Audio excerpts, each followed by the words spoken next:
UKలో 1 year masters. No IELTS required up to 5 years visa. High visa success rate. Rahul Gandhi గారి గురించి మాట్లాడుతున్నారు అంటే ఈరోజు ఒక్కసారి పవన్ కళ్యాణ్ గారు మీరు ఒక్కసారి పరిశీలన చేసుకొని చూసుకోవాలి.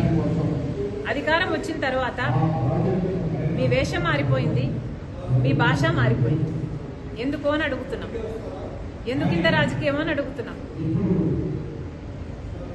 ఉన్నతమైన హోదాలో ఉన్నారు మీరు, బాధ్యత కలిగిన డిప్యూటీ చీఫ్ మినిస్టర్గా ఉన్నారు మీరు. మీ హోదాలో మీరు అన్ని వర్గాలకు మీరు న్యాయం చేయాల్సిన అవసరం ఉంది. అన్ని మతాలను సమానంగా చూడాల్సిన అవసరం ఉంది. అలాంటి మీరు ఈరోజు ఒక మతమే ముఖ్యము అన్నట్టు మీరు వ్యవహరిస్తున్నారే, ఇదేమైనా పద్ధతిగా ఉందా? డిప్యూటీ చీఫ్ మినిస్టర్గా ఉన్న మీరు ఈరోజు మీరు ఒక మతానికి చెందిన వేషాన్ని వేసుకొని, ఆ బట్టలు వేసుకొని మీరు అఫీషియల్ డ్యూటీస్ చేస్తుంటే మిగతా మతాల వాళ్ళకి అభద్రతా భావం కలగదా? ఏం ఆలోచిస్తున్నారు సార్? అసలు జనసేన పార్టీ అన్నది ఒక సెక్యులర్ పార్టీ అన్న ఉద్దేశం ఉండేది మాకు. కానీ ఈరోజు అర్థమవుతుంది ఇది కూడా ఒక రైటిస్ట్ పార్టీ అని. ఏం అవసరం అని అడుగుతున్నాం. అసలు ఆర్ఎస్ఎస్ సిద్ధాంతం కదా ఇది. మతం అడ్డు పెట్టుకొని రాజకీయాలు చేయడం అన్నది ఆర్ఎస్ఎస్ సిద్ధాంతం. ఆ సిద్ధాంతాన్ని బీజేపీ అనుసరిస్తుంది అంటే అర్థం ఉంది. మీరెందుకు ఆ సిద్ధాంతాన్ని ఎత్తుకున్నారు? మీరు కూడా బీజేపీ లాగా ఏమైనా ఆర్ఎస్ఎస్ మీరు కూడా ఏజెంటా, డబుల్ ఏజెంటా? మోడీ డైరెక్షన్ లో కాదా జరుగుతున్నది యాక్టింగ్ అంతా? మోడీ గారు డైరెక్ట్ చేస్తున్నారు, పవన్ కళ్యాణ్ గారు యాక్టర్ గా మారారు.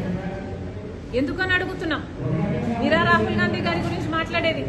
ఏమైంది సార్? మణిపూర్లో క్రైస్తవుల ఊచకోత చేస్తే బీజేపీ పార్టీ, ఇదే మోడీ గారు ఎందుకు మాట్లాడలేదు మీరు? మరి ఇప్పుడు ఒక మతమే ముఖ్యం అన్నట్టు మీరు మాట్లాడుతున్నారే, మరి ఆ మతానికి చెందిన వాళ్ళు మనుషులు గారా? ఆ మతానికి చెందిన వాళ్ళు మీకు ఓట్లు వేయలేదా?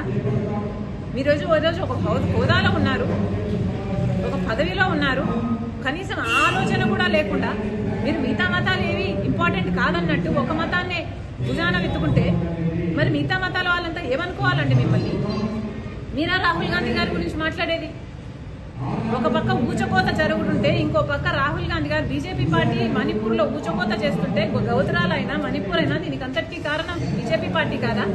ఒక పక్క బీజేపీ పార్టీ అంత నీచంగా అంత ఇదిగా చేస్తుంటే ఇంకో పక్క రాహుల్ గాంధీ గారు ప్రేమ కోసం, ఐక్యత కోసం, సోదర భావాన్ని పెంచడం కోసం కన్యాకుమారి నుంచి కశ్మీర్ వరకు 1000 కిలోమీటర్లు పాదయాత్ర చేశారు. ఆయన గురించి మాట్లాడుతున్నారు మీరు అంటే మీ స్థాయిని మీరే దిగజార్చుకుంటున్నారు. Thank you. స్టేట్మెంట్ చేశారు. కాంగ్రెస్ పార్టీ వైజాగ్ స్టీల్ గురించి చిల్లర రాజకీయాలు చేస్తుంది అని హెచ్డి కుమారస్వామి గారు, ఉక్కు శాఖ మంత్రి, ఒక స్టేట్మెంట్ చేశారు. అయ్యా, చిల్లర రాజకీయాలు చేస్తున్నది కాంగ్రెస్ పార్టీనా బీజేపీ పార్టీనా?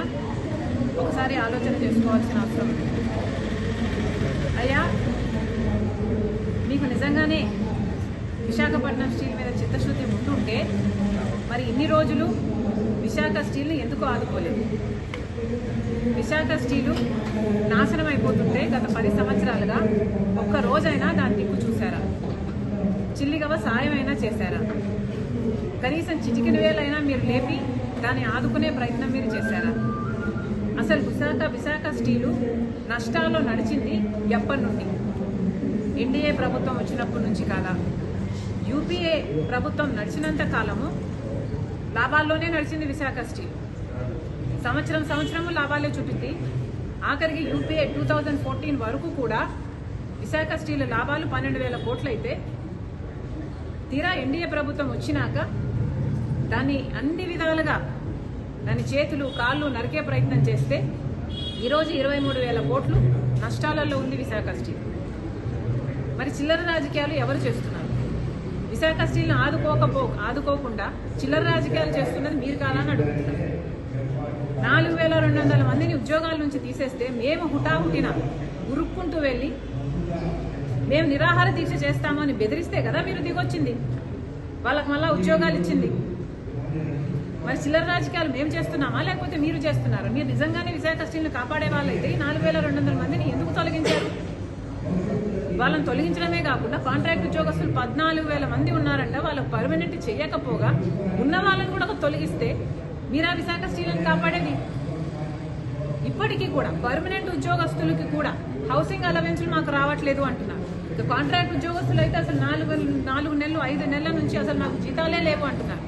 మీరా కాపాడేది విశాఖ స్టీల్. విశాఖ స్టీల్ ఆదుకోవాలన్న ఉద్దేశమే మీకు ఉంటే ఎన్ని రకాలుగా ఆదుకొని ఉండకూడదు? 10 సంవత్సరాల అధికారంలో ఉన్నారే, గాడిదలు కాసారా? క్యాప్టివ్ మైన్ ఏమైంది? ఎందుకు ఇవ్వలేదు?